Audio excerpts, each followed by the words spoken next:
Halloween is terrifying and mysterious. A night when we hide our true selves behind masks and embrace the dark side. It's a time of year when the veil thins and a portal to another world opens up. The dead walk among us. Could demons and devils break into our world as well?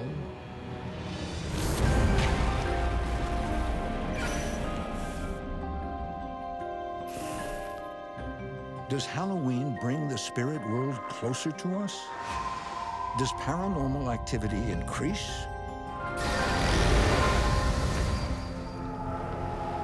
It's a scary time of year. You've been told that's when the veil is thinned and we're so much closer to the other side.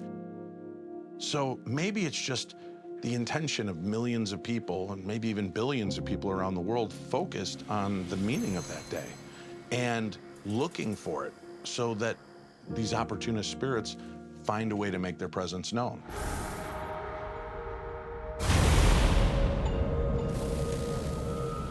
Chilling paranormal encounters on Halloween are more common than you think. And the sheer terror of them can haunt a person for years. It was probably 1977, 1978.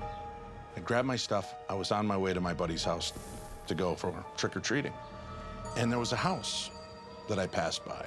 I noticed that there was a man standing in the window. And he was just looking out. And I took a few more steps and I turned back to look, only now he was outside. When I turned back, he was in the middle of the yard just standing there staring at me. And at that point, I Scooby-Dooed it. Boom, I was out of there running all the way to my buddy's house. I did find out that the father had passed away in that house a few years earlier on Christmas. So I don't know if I was encountering that as my first full-on apparition, but I have no idea how this guy moved from inside to outside to the middle of the yard without making a sound. Can we make contact with the spirits of the dead on Halloween? That notion would be put to the test by someone who made a career out of cheating death. The great magician and escape artist, Harry Houdini. Harry Houdini was a dynamic personality. He was a man of great ego, the man of great force. Houdini was world famous for his thrilling escapes from straitjackets suspended from skyscrapers or sealed in water tanks, even being buried alive. But on Halloween 1926, death finally claimed Houdini. Many wondered, could the great Houdini pull off the ultimate escape? The renowned magician would use Halloween to test the limits of the afterlife. Harry Houdini had left instructions to his widow that she would hold a yearly séance to try and contact him on Halloween. He left a very specific passphrase, which supposedly only she knew. Faithfully keeping her promise, his wife Bess held a séance on Halloween night, 1927. It is the spirit of Houdini we wish to contact. Houdini, are you here? But the great Houdini was silent. For 10 years, Bess tried to reach her beloved husband.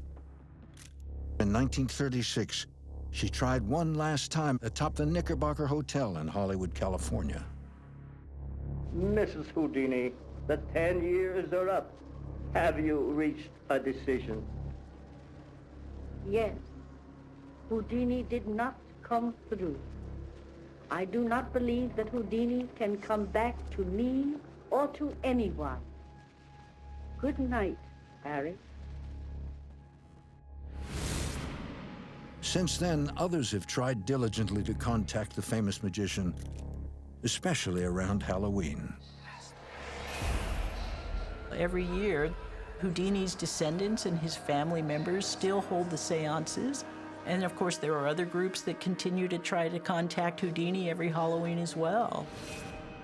Perhaps the great Houdini is still out there, waiting for the right time to reach across the veil and touch the world of the living. No one can be sure how active the spirit world is on All Hallows Eve. But one thing is certain. Some of our most cherished Halloween traditions are rooted in the paranormal. For our ancestors, the spirit world was very real. They were celebrating it with a lot of fortune-telling games, and some of those were incredibly macabre. They were calling on the devil to reveal the name of their future husband or wife, or calling on various sort of spirits and so forth to help them discern the future. There's a whole panoply of different games that would have been played back in the day. Bobbing for apples seems to be a very, very old game. We have certainly medieval descriptions of this. It could well be going back much, much further than that. Apples would have been a harvestable fruit around this time period. Some people have suggested that bobbing, having to go under the water is in a sense dipping into the other world and then back again. For your insight, certainly apples are associated with the other world in some of these stories. So we still see some of these themes about the other world of the dead, of the fairy folk, of these lines between the living and the dead being permeable, and the realm of the dead as being able to foretell the future, even in something as simple as bobbing for apples. The face of Halloween itself, the Jackal Lantern, once had a paranormal purpose. The first Jackal Lanterns were far scarier and carved into turnips. You would hollow these little scary-looking faces out and put candles in them and put them in front of your door to scare away the spirits of the dead so that they wouldn't be coming in your house. Jack-o'-lanterns also have this history that goes along with the holiday. The idea of Jack-o'-lantern or Jack of the Lantern is where Jack-o'-lantern comes from. Jack was sort of a stock character, so there's many, many stories involving Jack. Very often it does things wrong.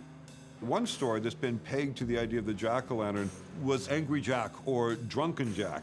It's an interesting Irish story. There's a guy who is too fond of the bottle. He's very frequently drunk, causing trouble, causing so much trouble that the devil gets jealous. He's like, wow, this guy is causing more trouble than I am. So the devil goes to try to take him to hell, but Drunken Jack is able to outwit the devil through playing tricks on the devil. In the end, the devil agrees to never take him to hell. Well, of course, Drunken Jack eventually gets old and dies, and he goes up to heaven, and heaven says, no, you've led this horrible life, we're not taking you. And he goes down to hell, and the devil says, no, I made an agreement, I'm not taking you. And thus he is condemned to roam our world, lighting his way with his little lantern. We don't carve turnips anymore, but pumpkins.